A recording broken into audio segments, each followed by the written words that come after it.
બોલ. સિંહ અને સસલું એ જંગલમાં રહેતા હતા. સિંહ અને સસલું એ જંગલ હતું. એ જંગલમાં બધા પ્રાણીઓ રહેતા હતા. એક સિંહ જંગલનો રાજા હતો. એ બધા પ્રાણીઓને ખાઈ જતો હતો.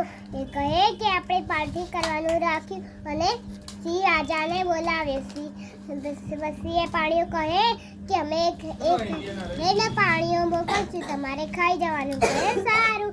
છેલ્લે ચસલાનો વારો. સસલું તો બહુ ડરતું હતું. ત્યાંથી કહે તમારો એક કૂવો હતો. એ કૂવામાં એના જેવી પછાઈ પડતી હતી. અને એ પાસે કહે સસલાભાઈ કે સિંહભાઈ, તમારા જેવો એક જંગલનો રાજા આવે છે.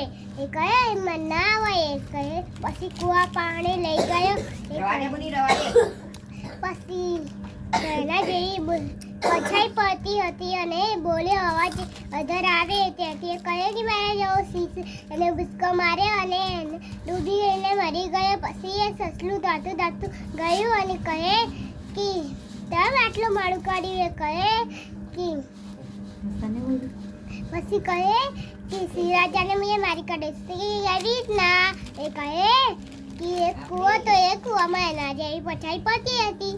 તે કૂદીને નીચે ગયો તે ડૂબીને મરી ગયો.